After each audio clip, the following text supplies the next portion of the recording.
Fala galera, tudo bem? Aqui quem fala é o Pedro. Estou muito feliz de novamente poder estar aqui para a gente poder ministrar, para a gente poder ouvir mais uma vez a palavra do nosso Pai, para que esse amor cada vez mais seja derramado no nosso coração. Você sabe disso, né? Deus te ama, nosso Pai nos ama. E com essa certeza, essa segurança, nós podemos saber que as situações externas e tudo que possa ocorrer do lado de fora não pode nos afetar, pois uma obra já foi feita na cruz do Calvário, uma aliança já foi consumada, e nós podemos viver nesse sistema que Deus criou maravilhoso, sabendo que tudo que precisava ser feito já foi feito, já nos foi dado. E é por isso que eu sempre gosto de dizer dessa importância de estarmos aqui sempre renovando a nossa fé, para que nós possamos andar naquilo que já nos foi dado. Estou muito feliz de estar aqui. Hoje tive alguns contratempos e infelizmente não consegui filmar, não consegui estar filmando essa mensagem, mas que você possa receber aí mesmo em áudio, tá? E dizer que nós estamos com muita saudade de vocês. Em breve estaremos pessoalmente conversando e falando sobre a palavra. Amém? Bom, gostaria de hoje trazer aqui algo diferente, algumas reflexões para que nós possamos compreender algo que eu acho fundamental na palavra de Deus. E eu gostaria de começar fazendo uma pergunta, onde você estiver, reflita comigo, né? A pergunta é a seguinte: onde começa o Novo Testamento? Onde começa de fato a nova aliança? Você sabia que a palavra aliança e testamento são traduções da mesma palavra em grego? Você vê que nas traduções que nós temos hoje, essas palavras se alternam, testamento, aliança, mas é uma palavra só, né? E aí, antes de responder essa pergunta, eu gostaria de ler contigo que está lá em Hebreus, no capítulo 9, verso 16, que diz o seguinte: onde há testamento, é necessário provar que a pessoa que o fez já morreu. Estou lendo na versão NTLH.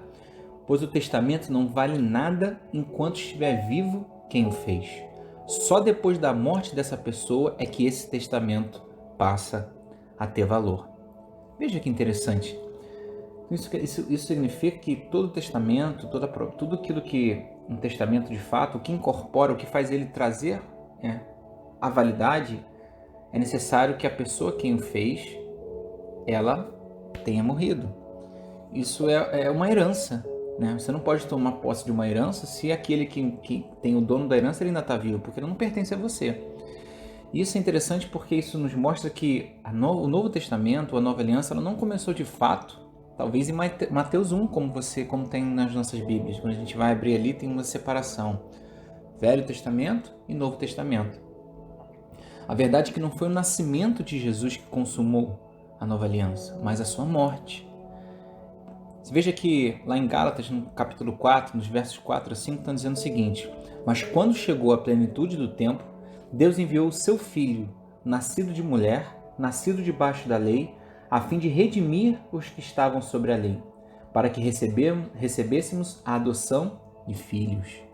Veja, Jesus ele viveu 33 anos sobre essa terra, debaixo da lei, a fim de quando chegasse o momento pré-determinado, a plenitude dos tempos, ou seja, o momento que Deus preparou, Jesus foi à cruz e ali, naquele exato instante, ele recebesse no seu corpo a punição, a natureza decaída do homem, a punição pelos pecados de toda a humanidade. E através do seu sangue derramado ali na cruz, e eventualmente depois a Bíblia nos conta através do autor de Hebreus, que Jesus também entrou num santo dos santos celestial, e ali ele derramou completamente a sua vida. Fisicamente, Jesus teve que morrer nesse mundo. E é isso que eu queria trazer isso para você. O Novo Testamento, ele inicia exatamente com a morte de Cristo. 3 dias depois, ele ressuscita. E ali, como Paulo vai nos dizer depois, que a sua ressurreição é a comprovação de que Deus recebeu o seu sacrifício e ele, uma vez por todas, foi eficaz. Veja o que está escrito lá em Hebreus, no capítulo 10. Nos versos 9 a 10. Então completou: aqui estou, ó Pai, vim fazer a tua vontade. E assim ele cancela o primeiro para estabelecer o segundo. E por essa determinação é que nós fomos santificados, por meio da oferta do corpo de Cristo, uma vez por todas. Olha lá em Hebreus 7,18, diz o seguinte: a ordenança anterior era revogada, porquanto era fraca e inútil, pois a lei nunca havia aperfeiçoado coisa alguma. E verso 19: sendo introduzida uma esperança superior pela qual nos aproximamos a Deus. Veja o que o autor de Hebreus está dizendo, que o antigo pacto, o Antigo Testamento, ele era fraco e inútil na sua tentativa de aperfeiçoar o homem. É por isso que agora existe um novo sistema. Veja que toda observância a mandamentos, tudo isso que era concernente à antiga aliança, o homem deveria observar todos os mandamentos e preceitos que foram dados através de Moisés. Então, ou seja, essa aliança dependia de um esforço humano de observar, de tentar cumprir e de se autocontrolar. Para quê? Para que ele pudesse sempre ter certeza que ele estava seguindo aquelas regras. Porém, agora, a segunda aliança, que foi introduzida mediante o sacrifício do Senhor Jesus, ela é de uma outra forma. Ela não é mais a observância a mandamentos, mas é através de um relacionamento. E eu acho isso importantíssimo, você entender que é por meio desse relacionamento agora com o Espírito Santo que nós agora somos transformados, nós agora vivemos recebendo tudo aquilo que já nos foi proporcionado. É por isso que lá em Romanos 5,19 diz o seguinte: porque como pela desobediência de um só homem, muitos foram feitos pecadores. Quem é esse homem? Adão. Assim também pela obediência de um só, muitos serão feitos justos. Quem foi esse? Jesus. Veja como essa comparação. Através de Adão, a humanidade inteira veio depois dele, recebeu essa herança dele e se tornou pecadora. Mas também agora, por meio de Cristo Jesus, do novo nascimento, através agora desse relacionamento com o Espírito Santo, o homem agora ele se torna justo. Cara, isso é maravilhoso. Não é a obediência do homem que justifica, mas é a obediência de Cristo. E existe agora um novo meio de viver. Não mais a obediência a regras e mandamentos, mas um relacionamento com o Espírito que nos santifica, que nos guia, que nos mostra o caminho, que nos enche de paz. Isso é maravilhoso. Então, a proposta hoje que eu queria fazer essa reflexão com a gente é trazer alguns assuntos de um outro ponto de vista. Um deles era antes da cruz, e algumas coisas que nós vamos ver aqui, até mesmo algumas palavras do Senhor Jesus que ele vai preferir antes da cruz, nos mostra que como era um pouco do antigo pacto, da antiga aliança. E aí nós vamos ver algumas declarações feitas pós-cruz, que vai nos mostrar o que de fato mudou. Com isso eu queria dizer o seguinte, que não é que Mateus, Marcos, Lucas, João, esses livros que vieram anunciar a salvação e o ministério de Jesus até a sua morte, que eles não tenham valor. Pelo contrário, muitas das coisas ali, Jesus anunciou já sobre a luz do novo, nos ensinando ali até mesmo para as pessoas ali da época, o que estava para mudar. Jesus veio explicar muitas coisas, até mesmo o significado da lei. Quando a gente vai ver no Sermão do Monte, Jesus falou: olha, vocês ouviram o que foi dito, vocês tinham essa interpretação, eu porém vos digo, essa é a verdadeira interpretação. Então é muito importante a gente entender que o que nós devemos fazer, todo ensino, toda a palavra que nós observarmos do antigo aliança, ou até mesmo desse período neotestamentário que as pessoas chamam, do antigo para o novo, nós temos que fazer o seguinte: usar a cruz como filtro. Ou seja, esse ensinamento eu tinha. O que agora é dito pós-cruz? E aí a gente compara. Nós vamos perceber que tudo aquilo que estava na antiga aliança era bom, como Paulo vai dizer. A vontade de Deus sempre foi boa, perfeita e agradável. Porém, agora, o meio de se cumprir na nossa vida foi que mudou. E é isso que eu quero que você entenda hoje. Antes, dependia de uma capacidade humana de tentar cumprir, de se controlar. Agora, é um relacionamento. E através desse relacionamento, o Espírito Santo, que conhece completamente o ser humano, nos conhece muito mais até mesmo que nós mesmos, e através da sua vida, Zoe, Ele agora nos guia e nos conduz sempre em triunfo no meio de Jesus Cristo. Isso é maravilhoso. Então vamos lá.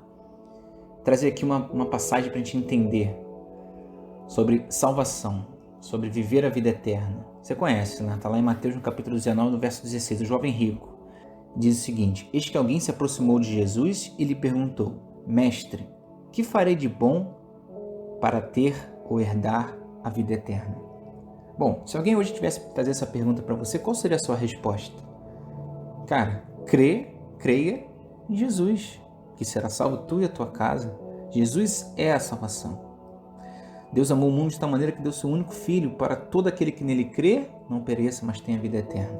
Você vê, a vida, a salvação é por meio de Jesus Cristo. Creia no sacrifício, na pessoa de Jesus Cristo e tudo aquilo que ele fez. Porém, Jesus responde de qual maneira aqui? Ele diz o seguinte: respondeu-lhe Jesus: por que me pergunta sobre o que és bom? Há somente um que é bom. Se você quer entrar na vida, obedeça aos mandamentos. Quais? Perguntou ele. E Jesus lhe respondeu: não matarás, não adulterarás, não furtarás, não darás falso testemunho, honra teu pai e tua mãe e amarás o teu próximo como a ti mesmo. Jesus aqui ele começa a citar alguns dos 10 mandamentos que nós conhecemos como os mandamentos de Moisés. Então Jesus aqui, ele no momento, ele oculta a maneira qual Deus instituiu da salvação na nova aliança. E olha que interessante. Agora aqui, depois da cruz, veja o que está escrito em Efésios, no capítulo 2, versos de 8 a 10. Olha como é que Paulo escreveu. Porque agora pela graça sois salvos por meio da fé, e isto não vem de vós, é dom de Deus. Não vem das obras para que ninguém se glorie, porque somos feituras sua, criados em Cristo Jesus para as boas obras, as quais Deus preparou de antemão para que andássemos nelas. Veja, Paulo aqui agora coloca que a graça que nos salva, a salvação, ela não vem das obras para que ninguém se glorie diante de Deus. E se há agora as boas obras que nós devemos praticar, elas já foram preparadas de antemão, ou seja, está inerente a todo aquele que anda com Cristo. Veja, uma consequência se você está crendo de maneira certa em Cristo Jesus, está sendo revelado o que foi feito. Quer dizer que a consequência disso, quando você entende isso por meio do Espírito, agora existe as boas obras agora virão como consequência disso. Veja como é que é diferente. Antes você fazia para receber. Agora tudo já foi feito. Você recebe o que já foi feito e agora, como consequência disso, isso muda as coisas de dentro para fora. Veja que maravilhoso. Bom, eu gosto muito de um pequeno versículo que está lá em Romanos 11:35, que diz o seguinte: quem lhe deu primeiro a ele para que lhe seja recompensado? Eu acho isso maravilhoso. Todas as vezes a gente fica assim, cara, olhando para nós, para a gente ver se medir, será que eu estou fazendo isso? Será que Deus está se agradando? E a gente às vezes se coloca nesse relacionamento, que é um relacionamento leve, de pai e filho. A gente se coloca como se tudo que nós fizéssemos Deus reagisse. E ao contrário, nós reagimos ao que foi feito, nós reagimos nele, nós que somos constrangidos por esse amor. E é muito importante a gente entender isso, gente. É o ponto de partida. Tudo depende do referencial. Se alguém te perguntar onde é mais longe, os Estados Unidos ou o Japão? E a resposta sempre vai ser: depende. Aonde você está? Aqui no Brasil? O Japão é mais longe. Mas você está na Ásia? Então os Estados Unidos é mais longe. Amém? Vamos ler aqui mais um versículo no qual Jesus traz um ensinamento antes da cruz sobre o amor aos irmãos. Lá em Mateus 22:37 diz o seguinte: e o segundo é semelhante a esse: ame o seu próximo como a si mesmo. Em outras palavras, faça com os outros, haja com os outros da mesma maneira que você gostaria que agisse e fizesse contigo. Se isso realmente o mundo hoje já cumprisse dessa maneira, já seria maravilhoso. Muitos problemas no qual nós temos, nós não teríamos, mas ele ainda não é perfeito. Veja, depois da cruz, Jesus ali, na verdade, esse ensinamento foi pouco antes da cruz, mas ele já estava mostrando que algo estava para mudar. Foi o último ensinamento de Jesus. E lá em João 15, verso 12, Jesus diz o seguinte: o meu mandamento agora é este, que vos ameis uns aos outros, assim como eu vos amei. Veja, novamente, o referencial agora não é mais o que eu faria, o que eu gostaria que fizessem comigo. Mas agora é o seguinte: conheço primeiro agora o amor de Jesus por mim.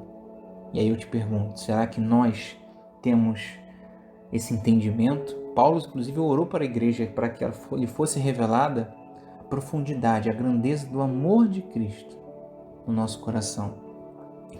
Isso é maravilhoso porque agora, quando algo acontece, muitas das vezes a minha carne, a nossa carne, ela vai querer o quê? Fiz contigo? Faça também da mesma maneira. E é muito fácil, às vezes, a gente reagir a situações dessa forma. Mas que Jesus está dizendo o seguinte: não. Você é amado. Você agora tem o meu amor derramado no seu coração. É através agora desse amor que agora, peraí, eu não merecia, eu falhei, eu falho, eu erro, mas Ele me ama. Nossa. Então agora, quando alguém fizer a mesma coisa comigo, o que vai acontecer? Eu vou pagar na mesma moeda? Pelo contrário. Eu vou agora, com base nesse amor que eu fui amado, eu vou passar ele adiante. Olha só, lá em 1 João 4, 10 e 11. João define o amor. E nisto está o amor, não em que nós tenhamos amado a Deus, mas que Ele nos amou e enviou o seu Filho como propiciação pelos nossos pecados. Amados, se Deus nos amou assim, também nós devemos amar uns aos outros. Isso é maravilhoso. O meu amor agora pelo meu irmão, ele é totalmente dependente de quanto eu sei que eu sou amado pelo Pai. Mais uma aqui, antes da cruz. Jesus no Pai Nosso, como é que ele orou? Uma das frases do Pai Nosso, ele falou assim: Pai, perdoa as nossas ofensas, assim como nós perdoamos aqueles que nos têm ofendido. Em outras palavras, Pai, da mesma maneira que eu tenho perdoado, assim também me perdoe. E aí eu vou ler aqui alguns versos. Lá em Colossenses 3:3, pós-cruz, diz o seguinte: zelai uns pelos outros e perdoai-vos mutuamente, caso alguém tenha algum protesto contra o outro, assim como o Senhor vos perdoou, passado, assim também agora perdoai. Em Efésios capítulo 4, verso 31 diz o seguinte: toda amargura, cólera, ira, gritaria, blasfêmia sejam eliminados do meio de vós, bem como toda maldade. Pois pelo contrário, sejam bondosos, compassivos uns para os outros, perdoando-os uns aos outros da mesma maneira como Deus vos perdoou em Cristo Jesus. Você consegue perceber que antes da cruz Jesus ensinou: orem assim, Pai, me perdoe com a mesma medida que eu tenho perdoado. Mas quando a gente entende que pós-cruz nós já recebemos o perdão dos nossos pecados, então Paulo agora está ensinando o seguinte: amados, você agora deve perdoar o seu irmão. Veja que o perdoar, ele se manteve antes e depois da cruz. Nós devemos sempre perdoar. Mas a razão, o motivo para a gente perdoar é que mudou. Antes era algo que eu precisava fazer para receber. Agora, veja, eu recebi esse perdão, então, ou seja, passe adiante aquilo que você recebeu. Amada, não sei você, mas a gente às vezes não percebe isso, mas isso faz toda a diferença. Agora, quando eu sei que eu sou perdoado, isso gera em mim um agradecimento tão grande, sabe? Uma leveza no espírito tão grande, que isso nos dá base agora de toda e qualquer situação você perdoar. Sabe, existe uma frase que eu gosto que é assim: ninguém pode dar aquilo que não tem. Então hoje, quando nós já entendemos que nós já fomos completamente perdoados, e hoje, claro, em situações que nós vamos passar, Pessoas, de repente, vão nos decepcionar. E agora, com esse entendimento, olhando firmemente para Jesus, entendendo o seguinte: Pai, em Cristo tu já me perdoou completamente. Eu não sou perfeito. E agora, amado, eu te perdoo. Eu te perdoo. Ah, que bênção entender que de fato, a importância da nova aliança. A Bíblia diz que nós estamos agora numa nova aliança com base em superiores promessas. Sabe? A Bíblia diz lá em Hebreus 10,14 que por meio de um único sacrifício Ele já nos aperfeiçoou para sempre. No teu homem interior, amado, no teu espírito. Você já tem um novo espírito perfeito. O que nós precisamos agora é renovar nossa mente, usufruir, entender aquilo que já foi feito.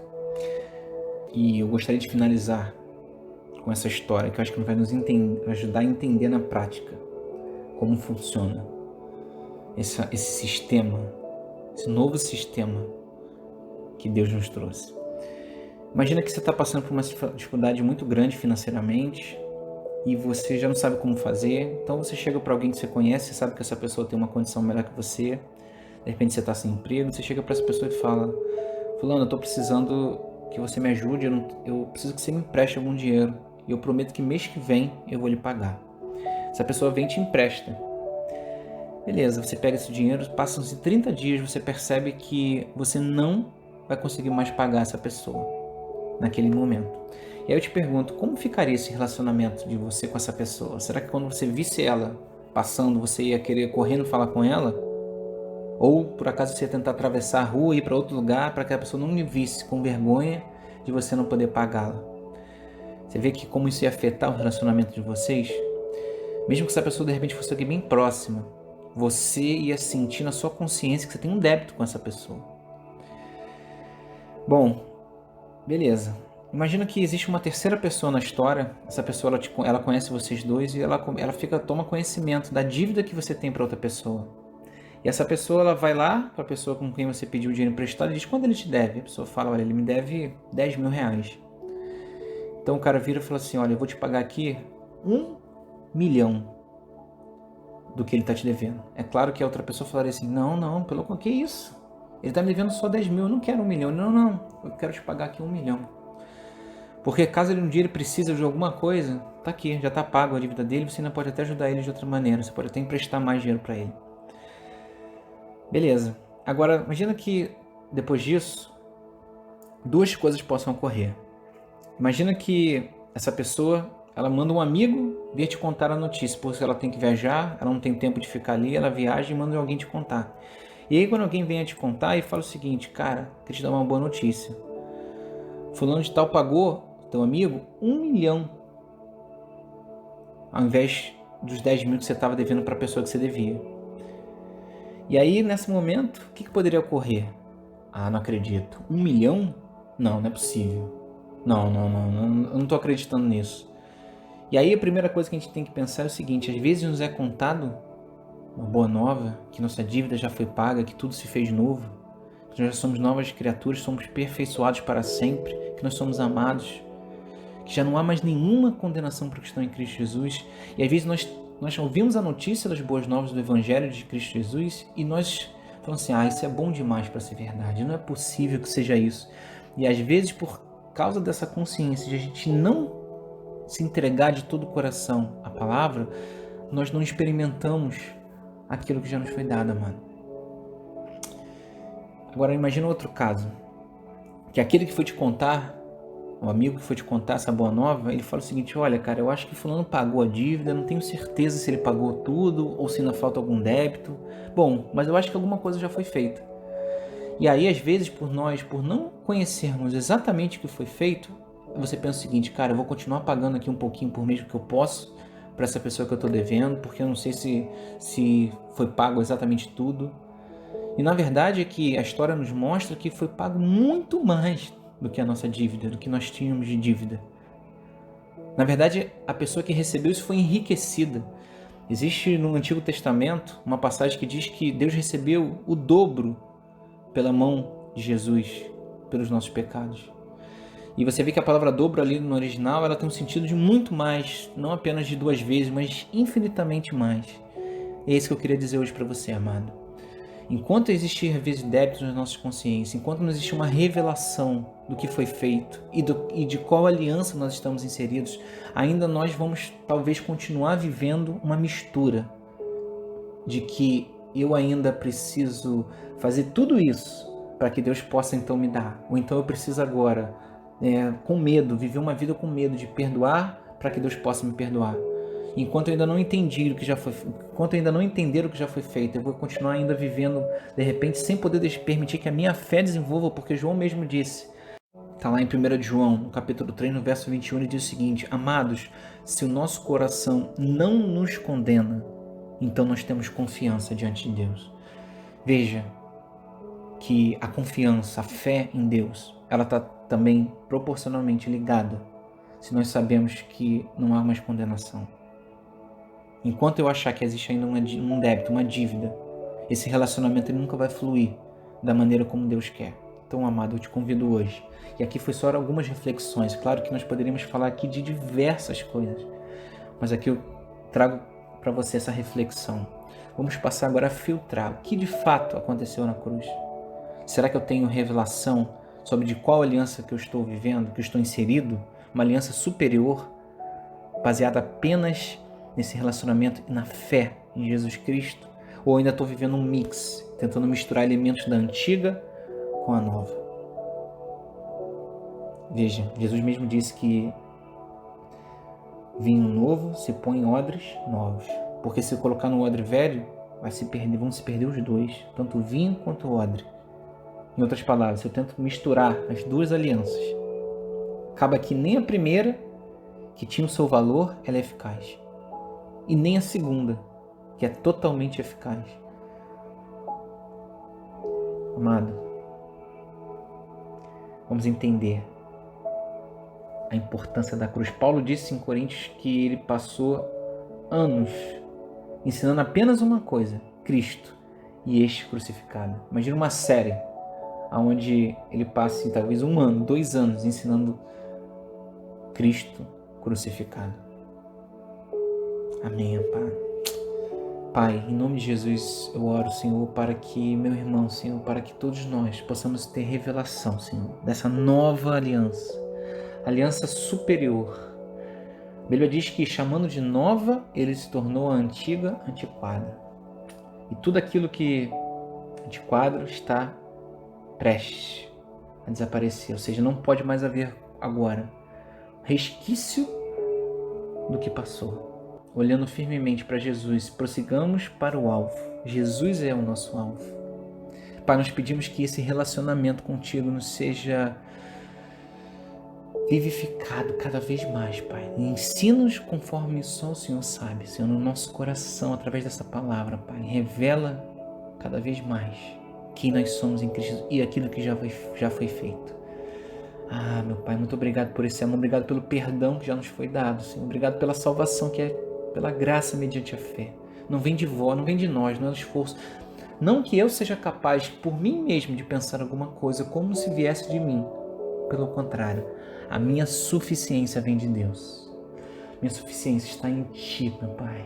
Obrigado porque o mundo, Senhor, muitas das vezes vive sem saber como será o amanhã. Mas nós temos a plena convicção, como Jesus mesmo disse, passarão os céus e a terra, mas as minhas palavras, essa aliança jamais vai passar. Obrigado, Senhor, muito obrigado. Que a igreja diga amém e amém. Amém, amado. Que você tenha hoje um final de sábado maravilhoso e onde você estiver. Espero que essa palavra tenha te abençoado. Te amo de todo o meu coração. Que bom que você está aqui conosco. Amém? Beijo grande.